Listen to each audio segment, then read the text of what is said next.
Bien, buenas tardes. Por favor, me confirman si pueden ver mi pantalla para poder iniciar a la hora exacta, por favor.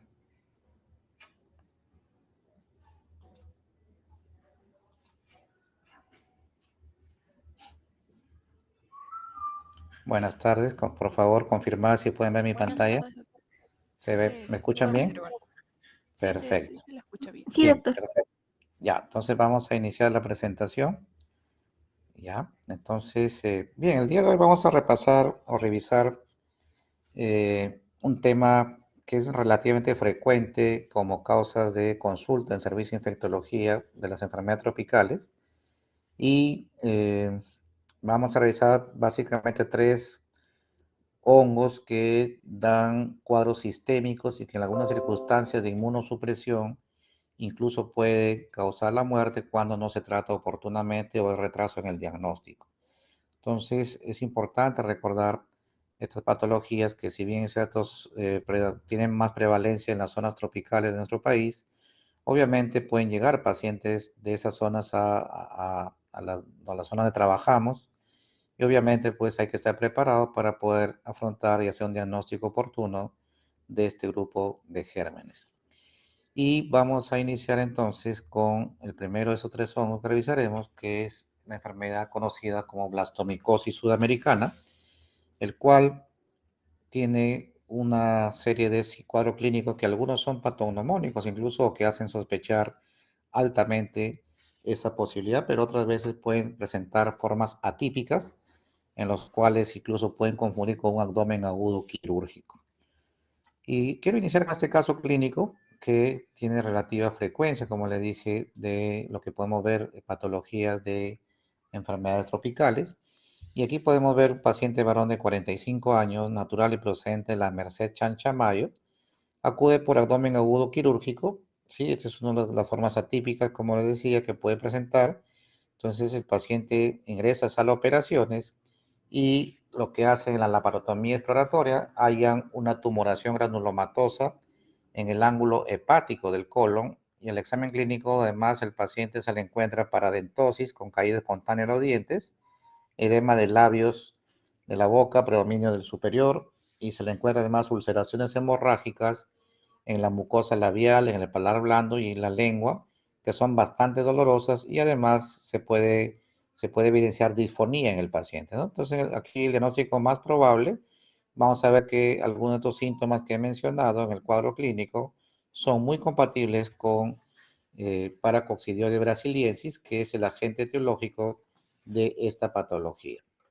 Y justamente es importante saber los sinónimos, ¿sí? A veces el cuadro clínico puede ser tan evidente y en el examen no pongo blastomicosis sudamericana, sino pongo de repente micosis o enfermedad de Lutz y a veces pueden ustedes erróneamente marcar otra respuesta porque son como se le conoce también a esta patología, ¿sí? En la gente se dijimos que es paracoccidioides brasiliensis y por eso que la enfermedad también se le puede llamar paracoccidioidomicosis, granuloma paracoccidioidal, micosis o enfermedad de Lutz, como les había mencionado anteriormente.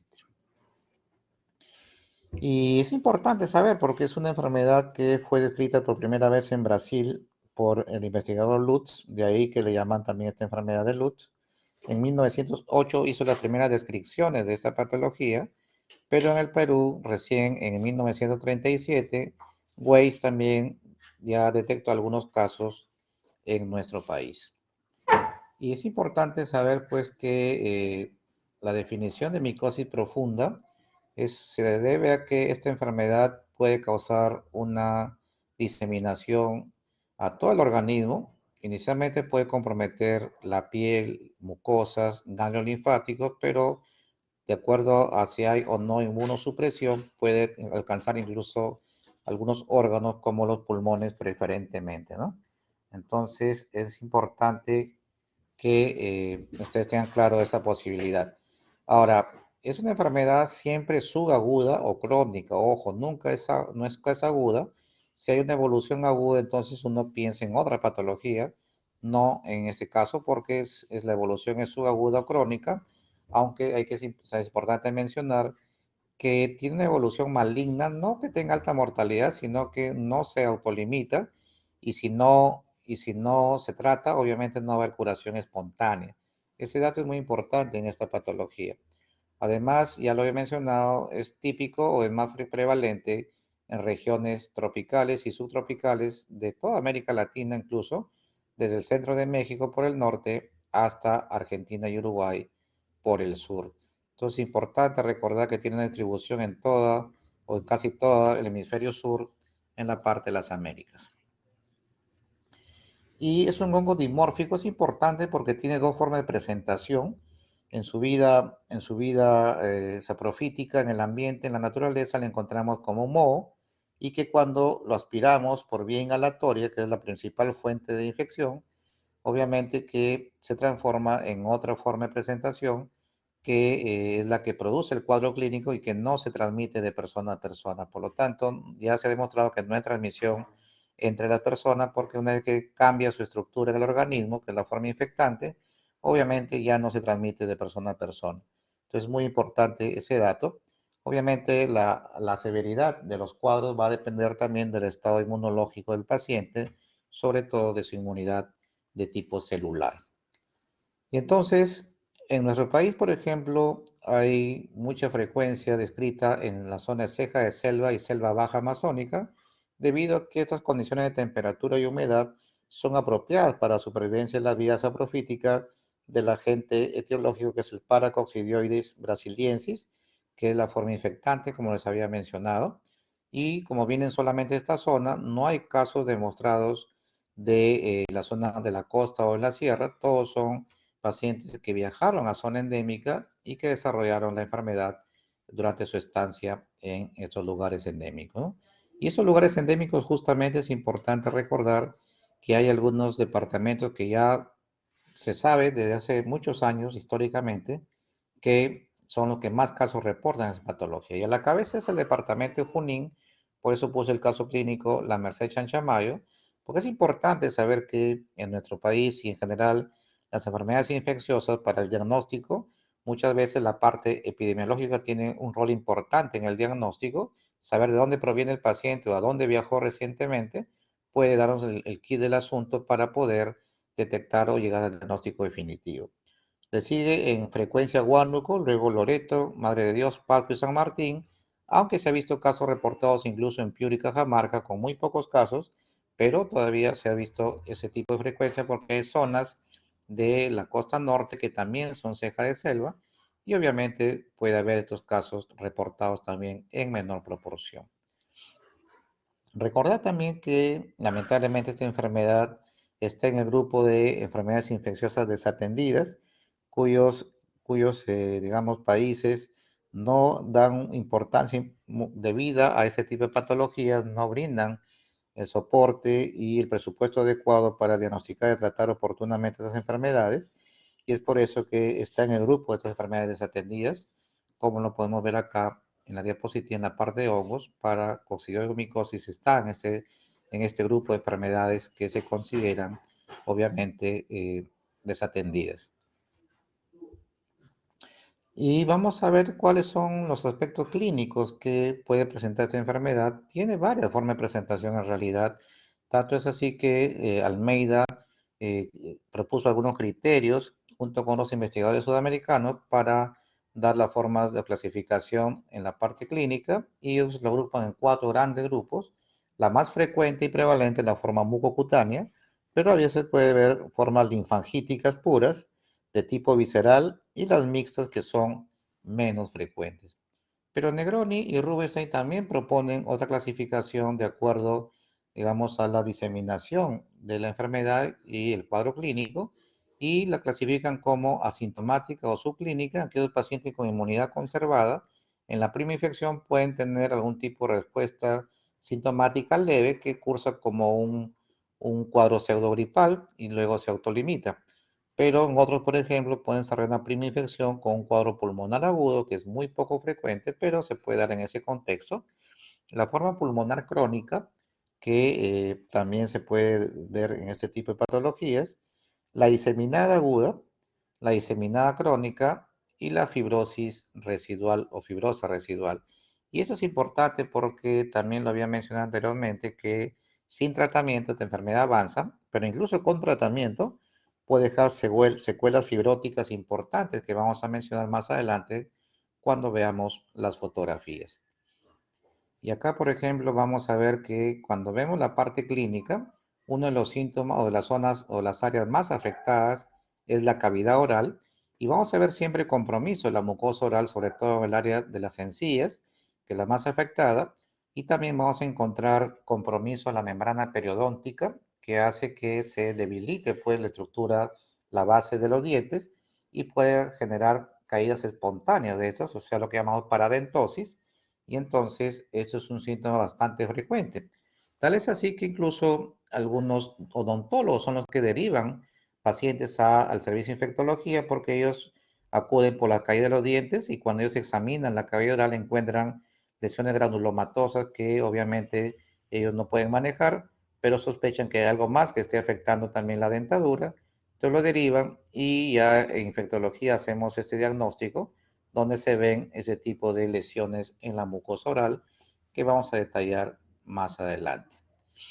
Y vamos a ver que la forma más frecuente, lo había mencionado en la clasificación de Almeida, es la mucocutánea. Ya lo dijimos que la cavidad oral es la que más frecuentemente se ve en sintomatologías y lo que se ve es un tipo de flogosis o edema, sobre todo de los labios. Y cuando uno mira los carrillos y la parte interna de la mucosa de los labios, vamos a ver que se puede encontrar un puntillado hemorrágico típico que le da el aspecto de una mora. Por eso le llamamos estomatitis ulceromoriforme de Aguiar Pupo o simplemente aspecto moriforme, ¿no?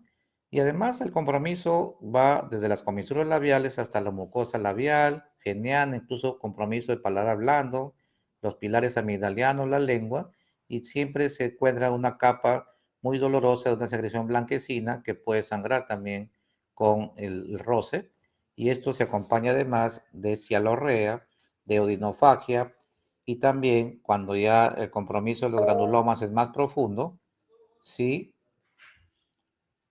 Levantó la mano Anaís. ¿Tiene alguna consulta? Hola. Bueno, parece que fue un error.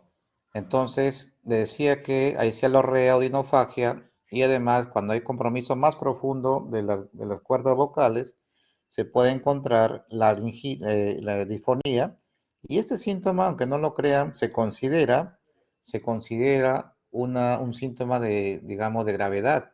A pesar que el paciente no esté grave, no se note clínicamente grave, pero el hecho que haya disfonía significa que hay granulomas muy cerca de la vía respiratoria alta y por lo tanto estos granulomas pueden de alguna manera obstruir la glotis y causar un paro respiratorio. Por eso es que cuando hay disfonía debe manejarse como si fuese un cuadro grave, aun cuando no se evidencia gravedad en este momento. Es importante ese dato, ¿sí? Además, en el examen clínico se encuentra pues la infiltración bastante edematosa de los labios, sobre todo del labio superior, que parece una trompa y cuando lo vemos de perfil al paciente, impresiona como este mamífero de la selva que se llama tapir y por eso se le llama aspecto tapiroide cuando los labios muestran ese edema a predominio del labio superior.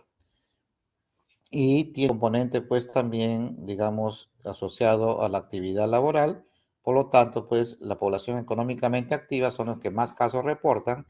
Vemos acá de los 21 a los 60 años es el grueso de pacientes que se reportan con esta patología, puesto que tienen más posibilidades de tener contacto con las esporas que ingresan por vía inhalatoria y entonces eso genera pues la inhalación y posterior desarrollo de la enfermedad. Y como hay un componente de tipo ocupacional, obviamente los agricultores a la cabeza son los que más casos se reportan, ¿sí? Los comerciantes que viajan a zonas endémicas, otras ocupaciones, militares que también van a las zonas, y obviamente son el grupo que más casos se ha reportado a este nivel.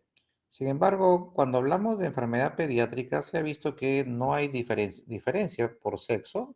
Es más, en la edad pediátrica es muy raro que haya esta patología. Sí se están describiendo algunos casos, pero es poco frecuente.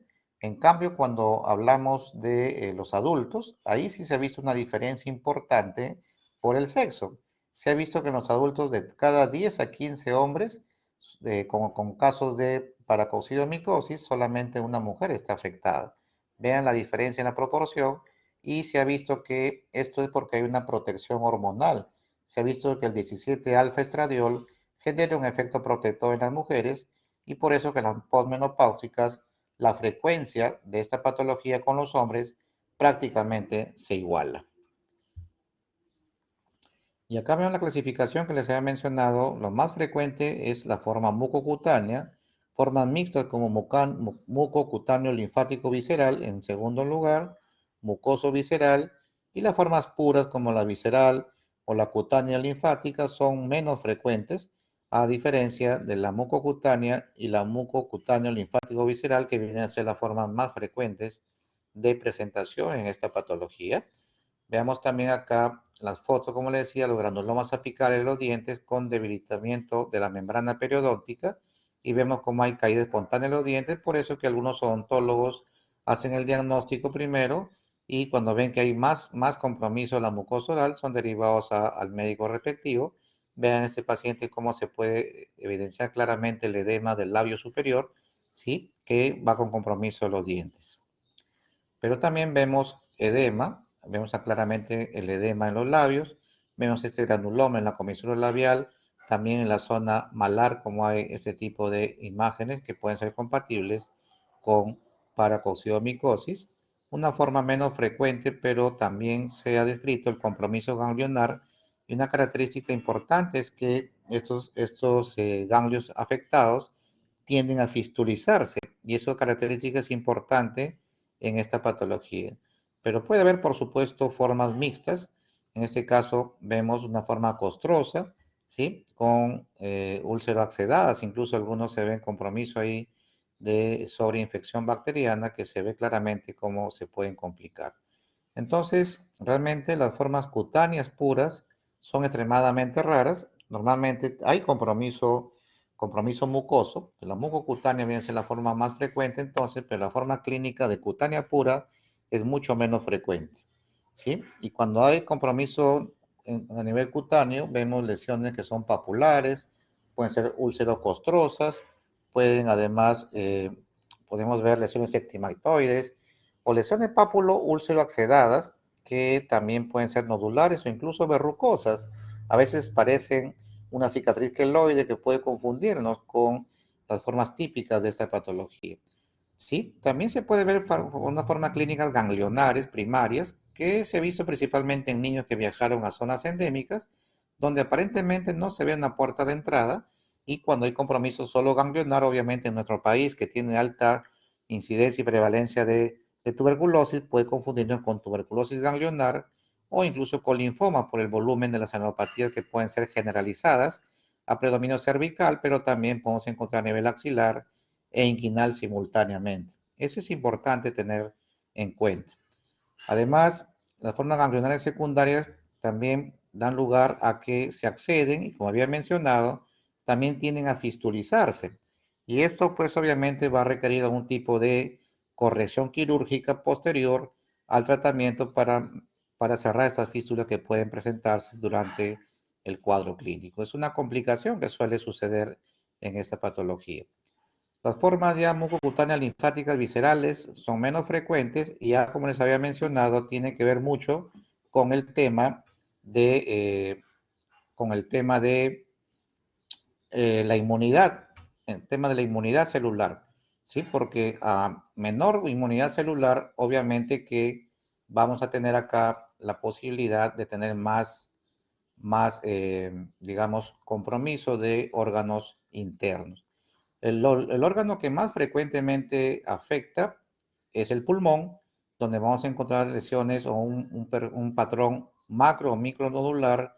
Vamos a encontrar también algunas características iliobasales y es importante tener en cuenta. Además, a veces se puede ver formaciones cavitarias, sobre todo en la zona apical, que nos puede hacer confundir clásicamente con la tuberculosis. Es importante porque radiológicamente puede confundir también y cuando tiene compromiso micronodular, obviamente que también vamos a ver la posibilidad de una tuberculosis miliar como diagnóstico diferencial. Es importante tener claro eso. Cuando hay compromiso de las glándulas suprarrenales que son muy raras, también es importante ver que puede haber síntomas de insuficiencia suprarrenal y también se ha visto casos de compromiso óseo. Son muy pocos casos reportados, pero cuando suceden, obviamente son cuadros que son difíciles de diagnosticar cuando no hay una sospecha clínica alta, ¿no? Y esto es lo que les mencionaba en el cuadro clínico del caso inicial que puse antes de la presentación, porque a veces los granulomas pueden llegar a la cavidad intestinal y entonces a este nivel el granuloma puede causar obstrucción, causar lo que un abdomen agudo quirúrgico y entonces estas granulomas sobre todo se ubican en el ángulo hepático del colon ascendente y del transverso y ahí justamente causan obstrucción y el paciente ingresa a las operaciones y se encuentran con un granuloma y no con obstrucción intestinal clásica que manejan los cirujanos. Se toma la biopsia y ahí se encuentra la presencia del hongo como complicación de esta patología. Además, vamos a encontrar que puede haber compromiso del sistema nervioso central. Sin embargo, se han visto muy pocos casos, pero puede ser de presentación grave. Hay compromiso también del sistema del testículo. El epidídimo, en 5 casos se han reportado y muchas veces pues confunde con una tuberculosis genital porque generalmente es unilateral. Además, es importante saber que puede haber también múltiples lesiones, sobre todo granulomatosas, tanto en la piel como en compromiso visceral, que son de difícil control terapéutico. Ya se ha visto que a veces hay retraso en la terapia, obviamente puede haber complicaciones.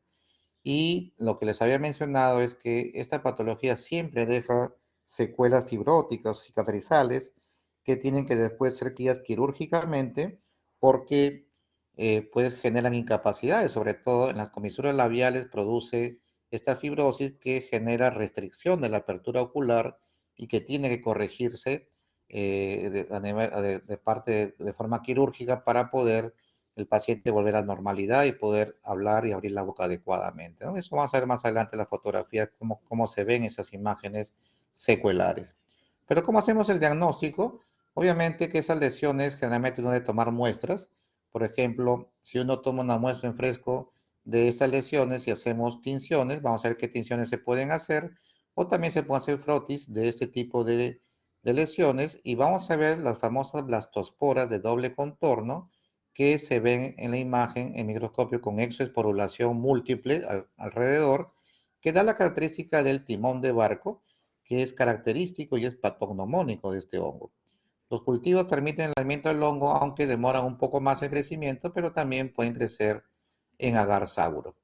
¿Sí? Entonces, el diagnóstico primero, y es importante, lo he mencionado, la epidemiología, el diagnóstico clínico, sí, que ya hemos mencionado que puede ser variado, por eso que puede confundir. Si hay sospecha clínica, viene en zona endémica, entonces tomamos muestras directas de alguna lesión y le podemos aplicar hidróxido de potasio o soluciones de yodo como el Lugol y tiñen y se ven clásicamente estas levaduras en forma de timón de barcos. El diagnóstico está hecho porque el cultivo es un poco más lento y difícil en agar saguro.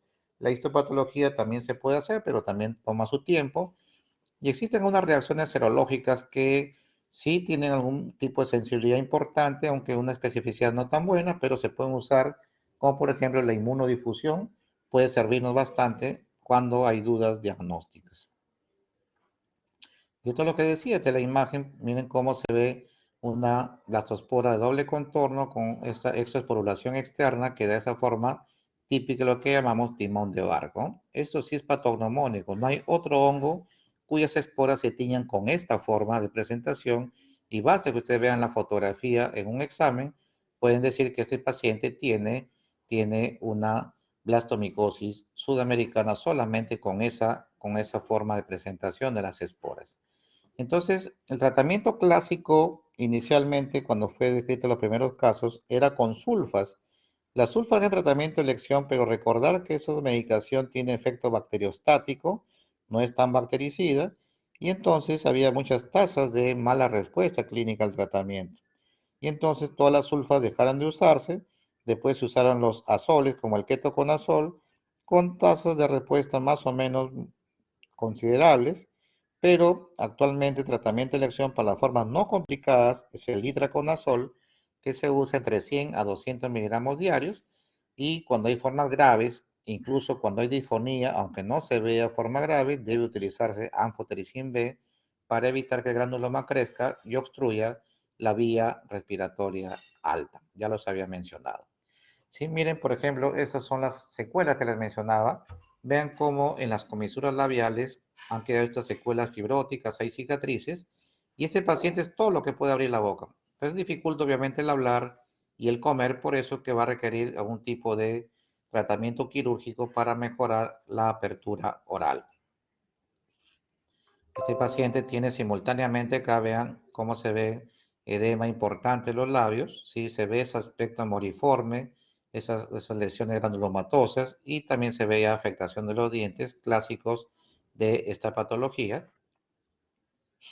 Este es un caso bien interesante, vean, miren de forma más compleja, tiene compromiso cutáneo, compromiso ganglionar y compromiso mucoso a la vez. ¿Sí? Se puede dar esta forma de presentación y son características también de pacientes con esta patología.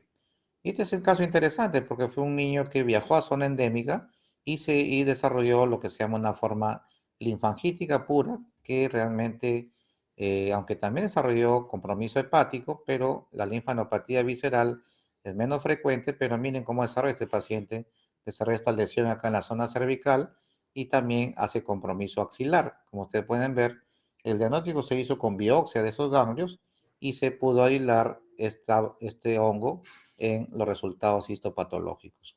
Otro paciente también que tiene compromiso secular de la comisura oral, esto es todo lo que puede abrir la boca por las secuelas fibróticas y retracciones cicatrizales que deja esta patología, ¿no? Acá vemos cómo se pueden ver los granulomas en las biopsias respectivas, ¿sí? Vemos acá cómo los granulomas se ven en los frótices y se puede ver claramente el famoso célula gigante Langhans, que clásicamente se pueden ver también ahí las blastosporas de doble contorno que les había mencionado anteriormente.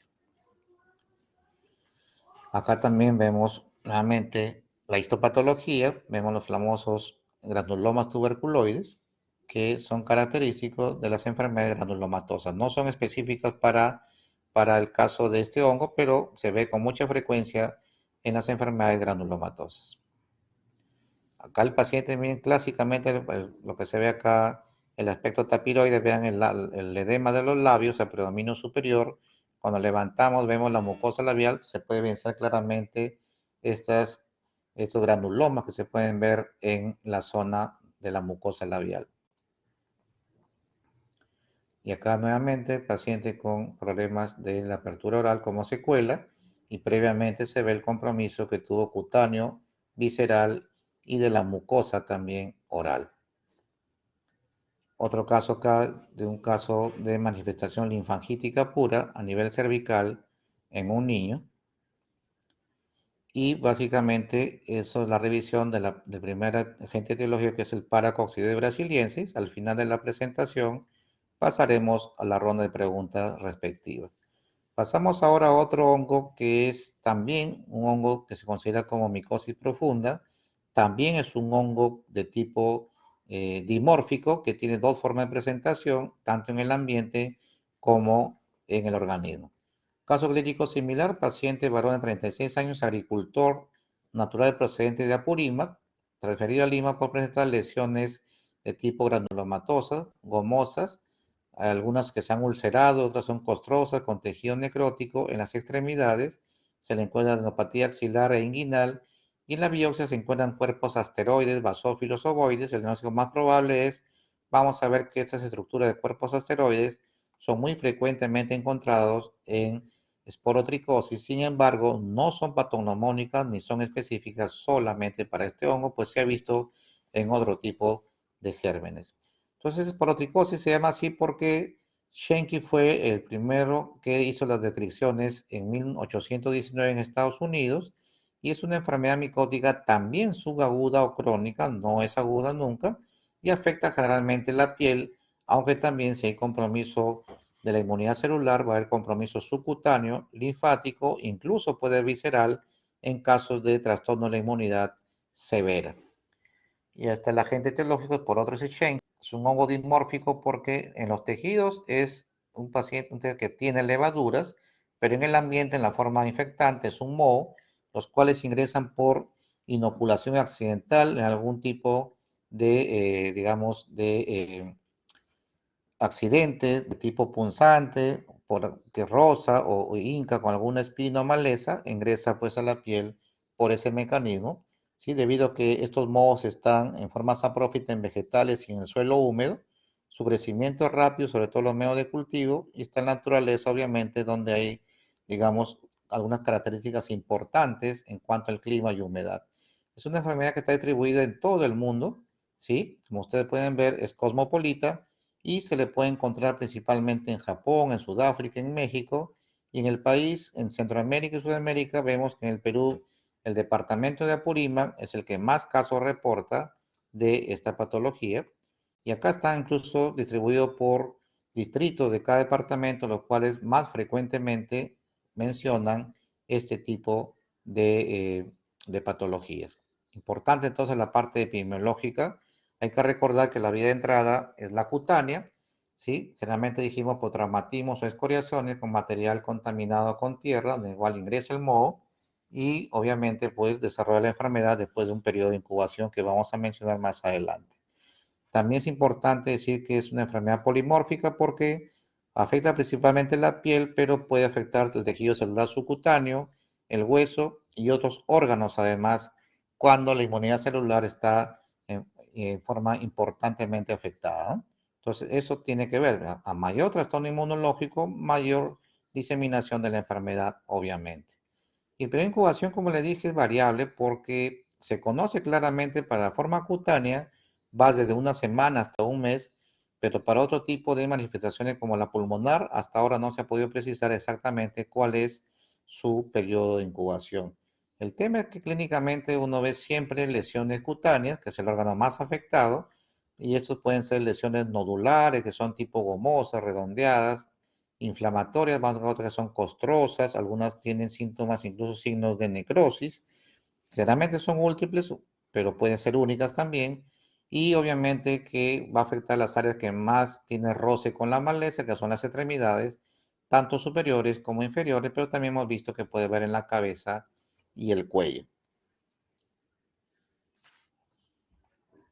Y acá podemos ver claramente esas lesiones. Vean cómo se pueden acá lesiones nodulares, que es una forma de presentación, ¿sí? Pero no es la única forma, como hemos visto. También se ve acá lesiones nodulares en la parte derecha, pero en la parte izquierda se ve algunas que se han ulcerado, son costrosas. Y vean que incluso ya se puede evidenciar, ¿sí? Lesiones necróticas en esas úlceras. Vean cómo puede este rango de formas clínicas que son variables también en esta patología. Ven acá cómo se puede ver compromiso facial. Vean cómo hay lesiones a nivel de la cara que tiende a fistulizarse. También característica de este tipo de hongos dimórficos, al igual que blastomicosis sudamericana. Y entonces, acá las formas de presentación más frecuentes son la cutáneo-linfática, que va de 65-82%, en menor frecuencia la cutánea pura no linfática, la forma pulmonar primaria y la diseminada, que obviamente se da en el contexto de inmunosupresión severa, y por eso es que el porcentaje es mucho menor en este contexto. Y entonces, la forma de presentación son las siguientes. Vamos a ver la primaria pulmonar, en la cual afecta el pulmón y se da por inhalación de esporas, aunque ya dijimos que la principal forma de inoculación es por accidentes a nivel cutáneo, pero es la forma que representa menos del 2% de los casos de esporotricosis. La primaria cutánea, entonces, es la forma más frecuente, obviamente le sigue la linfangítica. Interesante porque pacientes que han tenido el cuadro pueden desarrollar reinfección, aunque se ha visto que deja algo de inmunidad y las reinfecciones generalmente son más leves que la primera vez y se pueden ver entonces tipo de lesiones tanto como placas como forúnculos o lesiones transitorias en ese contexto. En cambio, con el trastorno inmunológico, obviamente las formas sistémicas o diseminadas serán más frecuentes y aquí pues está el rango de los alcohólicos crónicos, los cuales pueden ser la forma visceral y cutánea a la vez en este contexto. Miren cómo vemos lesiones nodulares, aquí una lesión que ya se accedió y acá en la mano una lesión ya ulcerada, que se ve varias formas de presentación, en la misma extremidad en el mismo paciente. Ven acá también compromiso en la nariz, unos nódulos, algunas lesiones axedadas en el ala de la nariz. Vemos también acá compromiso ocular, vean múltiple. Acá una lesión con tejido necrótico, incluso en una niña en la zona facial. Otra lesión, vean, ¿sí? De tipo verrucosa en la cara.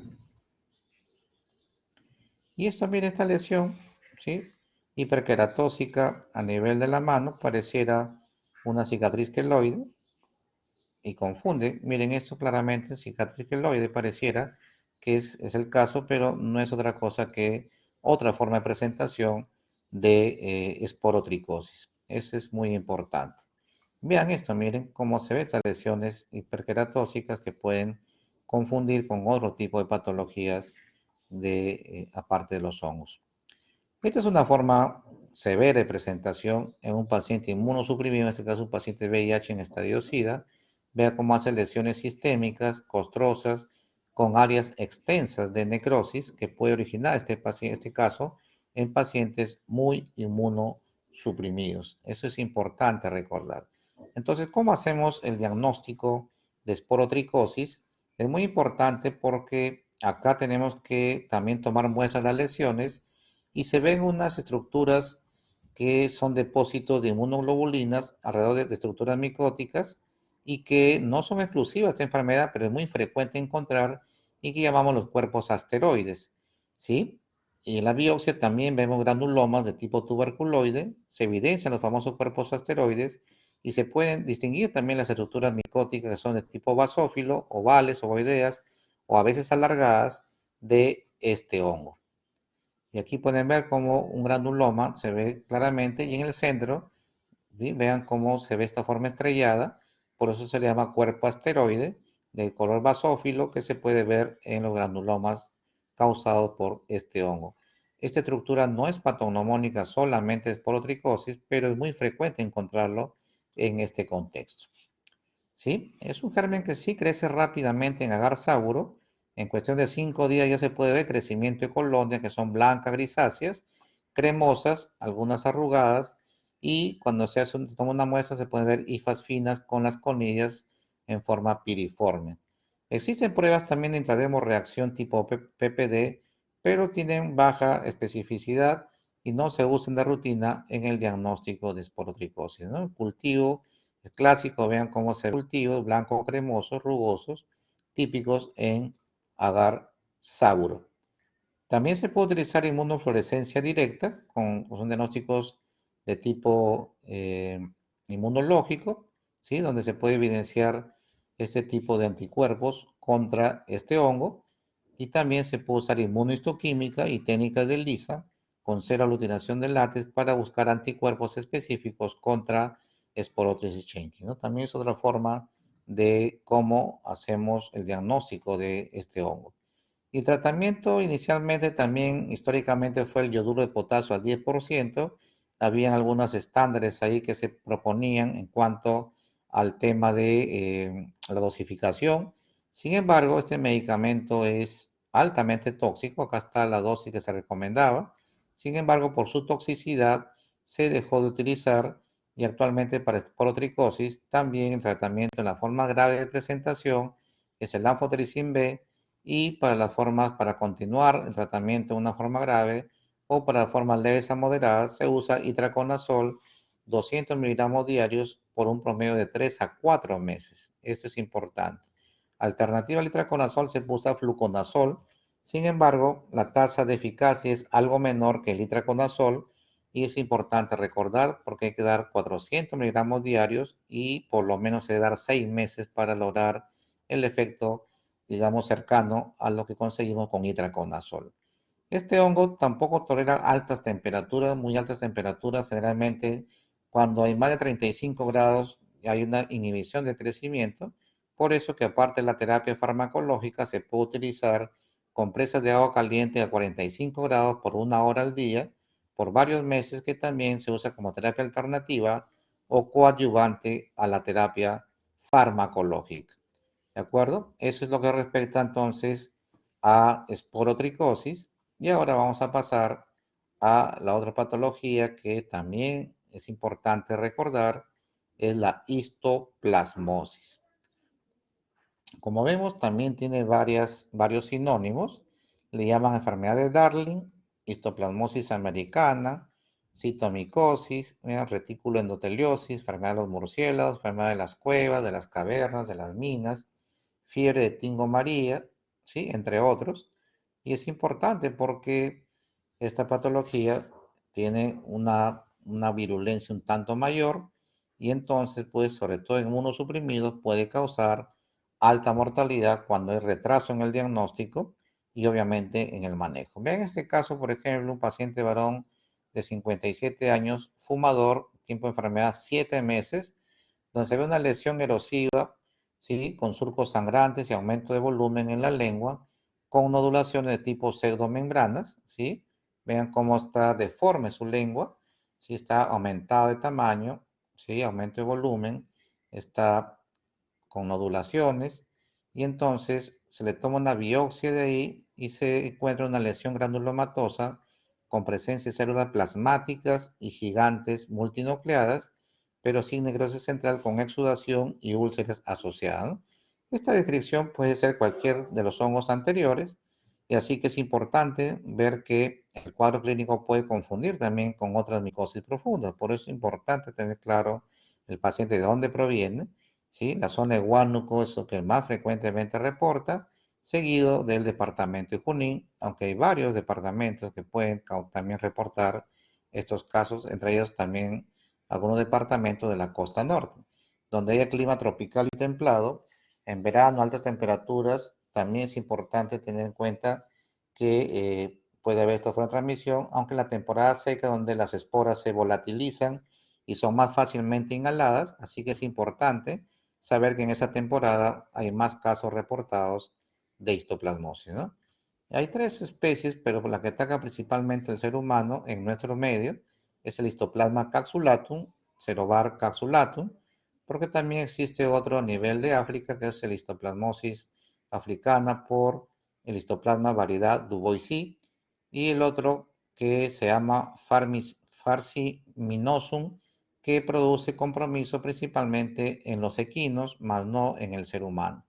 Y la histoplasma capsulatum entonces es un hongo levaduriforme, ¿sí? Que afecta principalmente la piel, pero también hay compromiso ganglionar, tiende a fistolizarse, sobre todo la zona cervical, axilar, inguinal y osteoarticular, aunque cuando hay inmunosupresión, las formas diseminadas también son bastante frecuentes en ese contexto. Y vean entonces que uno inhala las esporas y está en varias aves, no solamente está en murciélagos y en lechuzas, sino que también incluso algunas aves de corral pueden expulsar en las heces el hongo, y eso es cuando se resecan en el medio ambiente, se desecan y se pueden volatilizar ahí las esporas e ingresan por vía respiratoria, por vía inhalatoria, y estas ingresan entonces por vía inhalatoria, como puedo ver acá, y ingresan al pulmón. Ahí los macrófagos alveolares atrapan estas esporas y obviamente si el sistema inmune está adecuadamente activo, las encapsula y quedan ahí de por vida. Puede haber alguna manifestación clínica inicial como un cuadro pseudogripal o muchas veces asintomático, pero cuando avanzan y vencen esa primera barrera inmunológica, pueden por contigüidad llegar a las zonas en este caso del mediastino, a nivel cardíaco, pueden alcanzar el torrente sanguíneo y seminarse a todo, cualquier órgano, aparato o sistema cuando el sistema inmunológico está afectado. Ven acá como la famosa, en Tingo María, la famosa cueva de las lechuzas, que es una de las zonas donde más frecuentemente se asocia digamos, el contacto inicial con este hongo. Importante entonces recordar.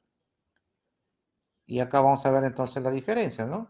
Está en la forma saprofítica en el ambiente, está a temperatura ambiente y tiene esta forma de micelio, de macroconidias tuberculadas, y las microconidias que son la forma infectante.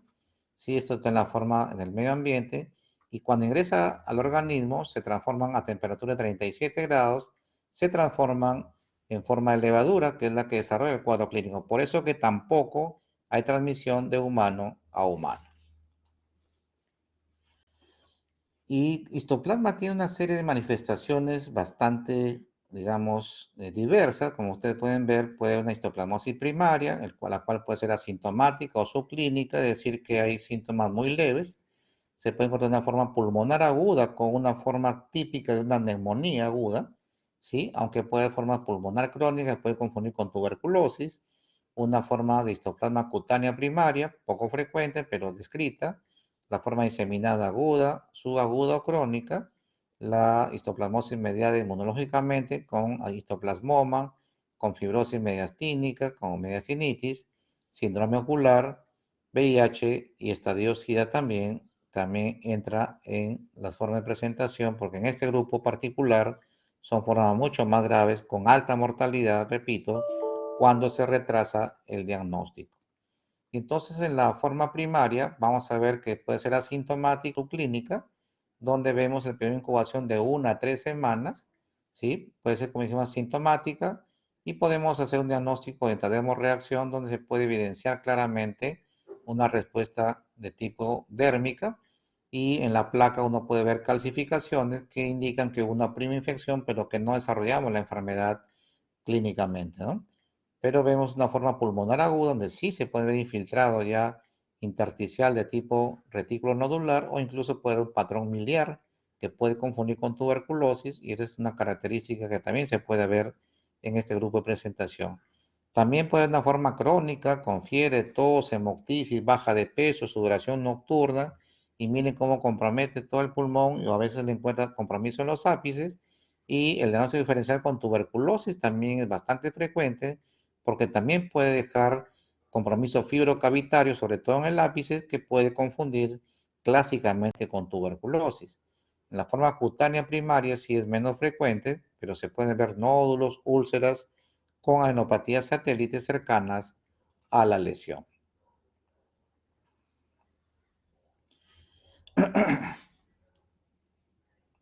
Acá vemos la comparación del compromiso radiológico en una forma aguda y en una forma crónica. Vean que en la forma aguda es un infiltrado intersticial, ¿sí? Acá vemos compromiso del emitor derecho en la forma aguda, y en la tomografía se puede ver también un infiltrado ahí micronodular bilateral. Y en cambio, cuando vemos la forma crónica, ya es un patrón cavitario, ¿no? Con patrón fibrótico. Vean cómo acá el predominio es en emitores derechos, cómo se ven ese tipo de secuelas fibrocavitarias en el emisorio derecho, ¿no? Estas son las formas crónicas, y a la izquierda la forma aguda que puede manifestarse esta infección. En la forma diseminada, en cambio, encontramos compromiso tanto en mucosas como también puede haber compromiso visceral. Este paciente está ictérico, ictérico, tiene visceromegalia, y obviamente se puede hacer incluso ascitis por una forma sistémica de esta patología. Y también existe lo que se llama enfermedad mediada inmunológicamente, en el cual se puede ver esta imagen, el famoso histoplasmoma, que es una lesión cavitaria a nivel pulmonar. Generalmente es única, pero puede ser múltiple, ¿sí? Y se puede ver algunas calcificaciones cercanas a esta patología. Y la famosa fibrosis mediastínica, que lo que se puede ver es necrosis, destrucción de tejido, ¿sí? De tipo gaseoso, el famoso síndrome lóbulo medio, compresión de venas arteriales pulmonares, síndrome de vena cava superior, incluso puede haber pericarditis crónica con compresión extrínseca del esófago, que se puede ver en los estudios de imagen, tanto resonancia como tomografía. Además, la enfermedad mediada semiológicamente tiene el famoso síndrome ocular, donde va con corioretinitis, con lesiones en sacabocado, es decir, que se ve como alteración del contenido de las lesiones, se ve como un hueco ahí ulcerado, atrofia corioretinal. Vean cómo la retina tiene esta lesión acá central, con cicatrices de tipo lineal, como ustedes pueden ver, y clínicamente se ve con disminución de la agudeza visual o incluso ceguero, que requiere tratamiento con terapia quirúrgica o con láser para poder llegar a tratar oportunamente el compromiso ocular. Vean en la piel cuando está asociado a VIH, vean, por el tratado inmunológico puede verse compromiso sistémico, ¿no? Este paciente tiene manifestaciones papulares en la piel. Acá en la mano se pone una lesión de medias umbilicales que pueden hacernos confundir con el molusco contagioso. Vean acá cómo afecta la nariz, da la impresión que tuviese ahí un acné rosácea. Vean esta forma más severa de presentación papular costrosa a nivel de un paciente con VIH en estadio SIDA. Acá se ve una lesión ulcerada en la zona cervical, ¿sí? Vean cómo puede compromiso incluso de los genitales en este tipo de pacientes con inmunosupresión de tipo celular. Entonces el diagnóstico es clínico, es epidemiológico y hay que buscar a la gente y se toman muestras de las lesiones y se pueden hacer varios tipos de tinciones. Vean cómo con hematoxilina eosina puede ser estructuras redondeadas. Acá claramente en microscopio electrónico, con el test de Crocov o metenamina de plata también se pueden ver las lesiones o la presencia de levaduras, perdón. El azul del lactofenol, entre otros, puede darnos también el kit del diagnóstico para aislar el agente etiológico, ¿no? Se puede hacer cultivo de esputo, aunque la sensibilidad es máximo de 10 a 15%, por eso que no se pide rutina. Una fibrobroncoscopía con lavado bronquialveolar nos puede dar el diagnóstico en el 90% de los casos. También se puede ver la forma diseminada por mediante hemo o mielocultivos con una sensibilidad alrededor del 50%. Se puede ver también antígeno polisacario urinario y sérico, que ayuda también diagnóstico serológico para tomar decisiones finalmente terapéuticas. Y se puede usar también, obviamente, diagnóstico de tipo molecular por PCR, pero obviamente, pues aquí el problema está en que no está disponible en todos los establecimientos de salud por el tema del costo y de que requiere alta tecnología, pero también se ha descrito que se puede hacer diagnóstico con ese tipo de gérmenes, ¿no? Y entonces el tratamiento de elección en las formas no complicadas es el itraconazol, pero las formas graves, las formas diseminadas, sobre todo en pacientes inmunosuprimidos severos, tiene que ser anfotericin B y luego que está más estable el paciente se puede hacer el switch o el cambio de rotación a itraconazol para continuar el tratamiento, porque el tiempo es variable de acuerdo a la forma de presentación, pero miren, la forma aguda, los mínimos son 12 semanas de terapia y la forma diseminada incluso puede ser de 6 a 12 meses de duración el tratamiento con los antimicóticos respectivos. Entonces vean toda la forma de presentación del histoplasma capsulatum, como repito, en HIV es bastante frecuente y también se pueden ver formas más graves de presentación en este grupo de pacientes. Bien, entonces eso es básicamente la revisión de estas tres patologías y pasamos a la ronda de preguntas. Acá veo que el doctor ha mandado un link para la asistencia. Me parece que es para todos o solamente es para el docente. Para todos, ¿no? Perfecto, entonces hay que rellenar la asistencia. No sé si ya lo hicieron, pero es importante que hagamos las preguntas necesarias para poder hacer o levantar las observaciones o dudas que tengan en este momento.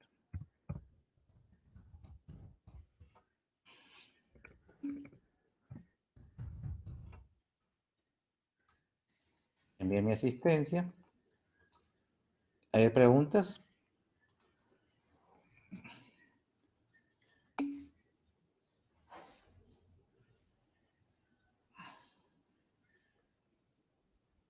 Perfecto.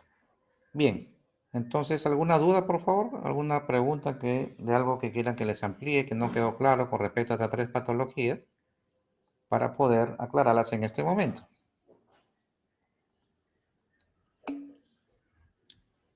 ¿Cuál sería? A ver, ¿cuál sería? A ver, después Yanela sigue, pero hay una pregunta en el chat primero. Dice, ¿cuál sería? A ver, no sé por qué no puedo el chat. No sé por qué no puedo abrir la pregunta, pero algo entendí sobre el tratamiento, el gol estándar de histoplasmosis. La histoplasmosis, el gol estándar es hacer las tinciones respectivas porque en un ojo experimentado se puede hacer diagnóstico rápidamente. También puede crecer en el agar sauro, sin embargo, el crecimiento es un poco más lento, pero también tiene una sensibilidad bastante importante. Sí, Yanela, quería hacer una pregunta, te escuchamos. Sí, doctor, buenas tardes. Una consulta respecto al tratamiento de la exoplasmosis que mencionó.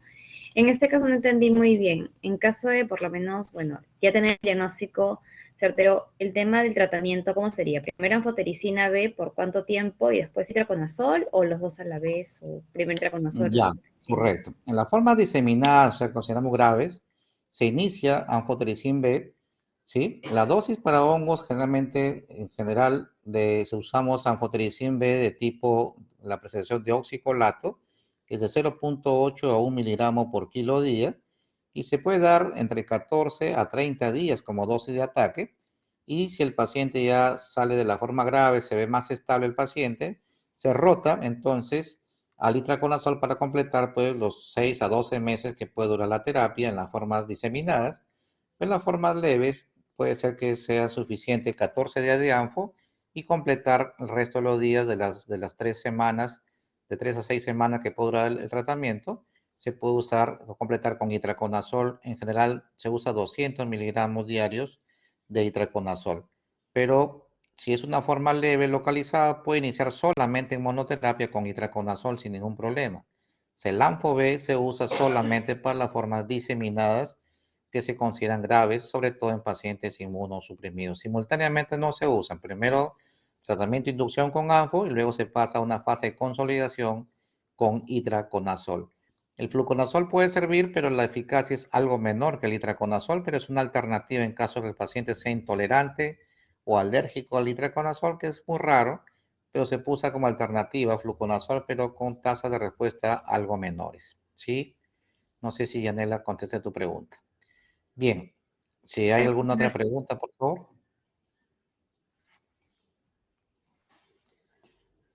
¿Es la única pregunta?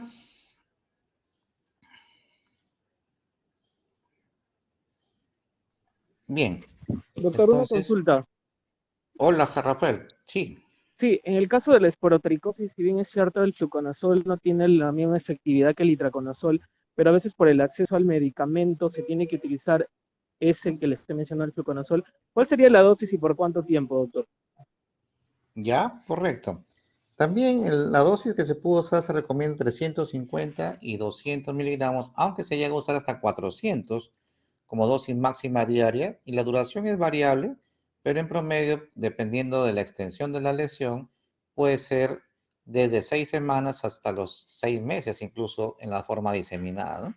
Pero en realidad la eficacia es mejor utilizar itraconazol en ese contexto, pero sí el fluconazol se puede usar en ese contexto. De entre 200 a 400 miligramos por día es la dosis recomendada.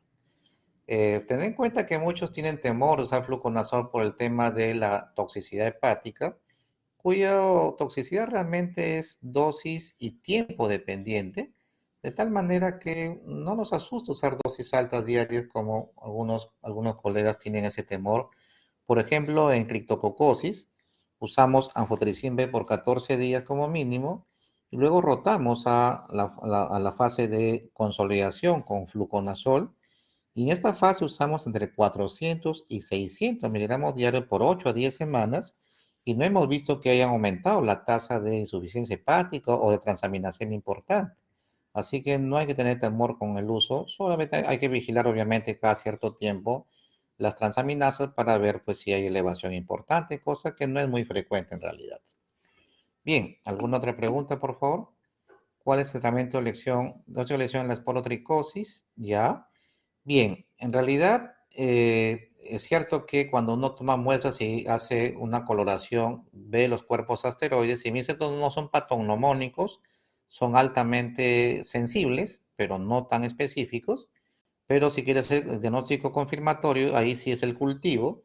Se ha visto que el hongo crece rápidamente, entre 5 a 7 días crecen las colonias en agar saburo. Así que el diagnóstico de tratamiento, el diagnóstico de elección, el gol estándar ahí sería el cultivo en agar saburo. ¿Alguna otra pregunta, por favor? No sé por qué no tengo acceso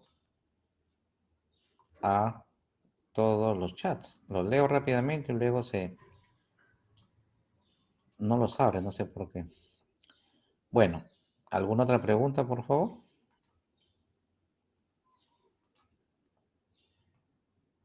Si no hubiese más preguntas, entonces yo les agradezco por la atención.